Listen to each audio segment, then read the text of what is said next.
अस्सलाम वालेकुम गाइस, उम्मीद है आप सब खैरियत से होंगे। आज मैं जा रही थी बाहर थोड़ा हाजियों से मिलने अपने गांव। तो देखो मेरे शहर कैसा है, कौन सा शहर है ये भी बताना कमेंट सेक्शन में। उम्मीद है आप सब खैरियत से होंगे। और जो न्यू लोग हैं मेरे चैनल को भी सब्सक्राइब करना और सब ने वीडियो पूरी देखनी है, इसको स्किप नहीं करना, ठीक है। आप सबसे मेरी गुजारिश है, मैं जिसकी भी वीडियो देखती हूँ फुल देखती हूँ, फुल वॉच करती हूँ, ठीक है। ये मेरा प्यारा सा शहर है, कौन सा शहर है ये ज़रूर बताना है आप लोगों ने कमेंट सेक्शन में। आप लोगों को मेरा शहर अच्छा लगा कि नहीं लगा, और कौन सी जगह है ये भी बताना। आज तो बस ऐसे शाम का वक्त था, हम घूमने चले, बहुत ही प्यारा नज़ारा था। मतलब शाम का जो मौसम होता है ना, बहुत अच्छा होता है। तो गाड़ी पे थी, सर्दी भी नहीं लगी। ये हमारे शहर का चौक है, बहुत प्यारा। ट्रैफिक भी बहुत ज़्यादा होती है ना शहर में, इंसान चलते नहीं जा सकता। मतलब ऐसे अगर किसी गाड़ी वगैरह पे, रिक्शा वगैरह पे जाए तो ठीक है, वरना बहुत मुश्किल हो जाता है।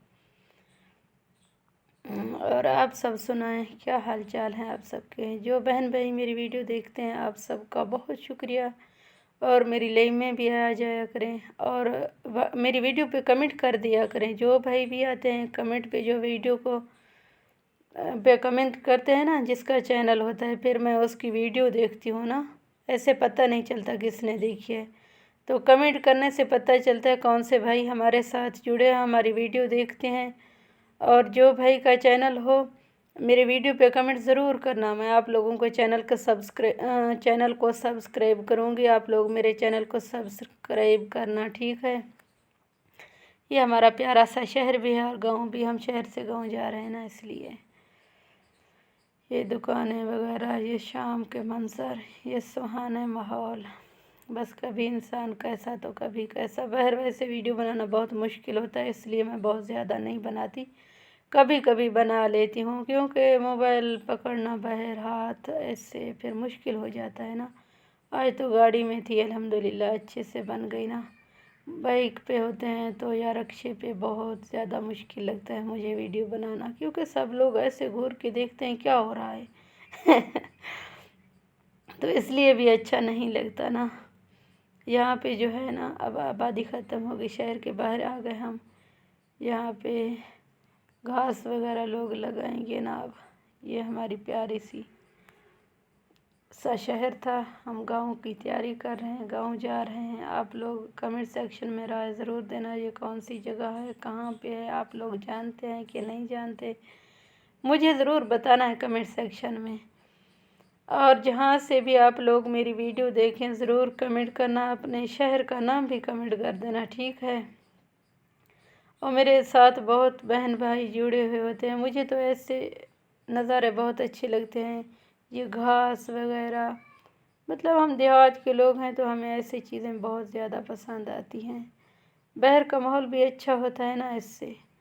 आप लोगों को कैसे लगता है मुझे ये बताएं। आजकल बारिश नहीं हुई तो इस वजह से जो है ना, ये ऐसे लगते हैं, कुछ अच्छे से नहीं नज़र आते। अगर इन पे एक बारिश हो जाती तो बहुत खूबसूरत नज़र आते। बहुत मतलब बहुत दिन हुए कि बहुत माह हो गए, लेकिन 2-3 माह हुए बारिश नहीं हुई। बस दुआ करें अल्लाह पाक की रहमत की बारिश भी दे।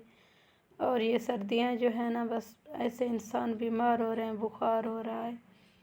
मतलब ठंड है ना, मौसम खुश्क है, तो खुश्की की वजह से इंसान बीमार भी हो जाता है। सर्दी है और खुश्क सर्दी है, इससे इंसान बीमार भी होता है। बस अल्लाह पाक आप सबको अपनी रहमत के साए में रखे, हमेशा खुश रहें, सलामत रहें, आबाद रहें। मेरे प्यारे बहन भाइयों, मेरी वीडियो को स्किप ना करना, पूरी वीडियो देखना और कमेंट सेक्शन में अपनी राय ज़रूर देना, ये कौन सी जगह है, कहाँ पे है। और ये भी बताना आप लोग कहाँ से मेरी वीडियो देखते हैं। चलो दरूद पाक पढ़ लेते हैं इसके बीच में, हमारा व्लॉग तो वैसे भी जारी है। आप लोग ये भी बताना हमारा व्लॉग कैसे लगा आप लोगों को, हमारे शहर का, हमारे देहात का। ये पेट्रोल पंप था हमारा, ये कौन सा था आप लोग जानते हैं तो इसका नाम भी ज़रूर बताइएगा, ठीक है। تو ایک بار درود پاک پڑھ لیتے ہیں۔ آپ لوگوں نے بھی درود پاک ضرور پڑھنا ہے اور درود پاک کثرت سے پڑھا کرو۔ درود پاک ایسے گناہوں کو مٹاتا ہے جیسے پانی کپڑے کو صاف کرتا ہے نا، جیسے دھونے سے کپڑا پانی کے دھونے سے کپڑا صاف ہو جاتا ہے نا، ایسے ہی درود پاک پڑھنے سے انسان کے گناہ صاف ہوتے ہیں۔ تو آپ سب درود پاک ضرور پڑھا کریں۔ نبی کریم صلی اللہ تعالیٰ علیہ وآلہ وسلم کے پاس ایک صحابی آئے تو اس نے سوال کیا، اے نبی کریم صلی اللہ علیہ وآلہ وسلم، کیا آپ مجھے جانتے ہیں؟ تو ویسے تو ہمارے نبی کریم صلی اللہ علیہ وسلم اپنی امتیوں کو جانتے ہیں، تو نبی کریم صلی اللہ علیہ وسلم نے کہا، نہیں، میں آپ کو نہیں جانتا۔ تو پھر اس نے سوال کیا، اگر آپ مجھے نہیں جانتے تو پھر لوگ یہ کیوں کہتے ہیں کہ جب لوگ مر جاتے ہیں تو آپ اس کی قبر میں بھی جاتے ہیں یا رسول اللہ، اور آپ سب کو پہچانتے ہیں؟ تو اس نے نبی کریم صلی اللہ علیہ وسلم نے جواب دیا، جی ہاں، یہ آپ ٹھیک کہہ رہے ہیں، میں سب کے پاس جاتا ہوں اور سب کو پہچانتا بھی ہوں جو بھی میرے امتی ہیں۔ تو اس نے کہا، مجھے کیوں نہیں پہچانتے؟ تو نبی کریم صلی اللہ علیہ وسلم نے کہا، آپ نے مجھ پہ درود پاک کبھی نہیں پڑھا تو اس لیے میں آپ کو نہیں جانتا۔ تو آپ سب سے گزارش ہے، سونے سے پہلے، جاگنے سے پہلے، مطلب جب بھی جاگیں تو نبی کریم صلی اللہ علیہ وآلہ وسلم پر درود پاک ضرور پڑھا کریں۔ تو آپ سب سے میری یہ التجا ہے کہ میرے لیے مدینہ منورہ کی دعا بھی ضرور مانگا کریں۔ جب بھی کوئی قبولیت کا وقت ہو تو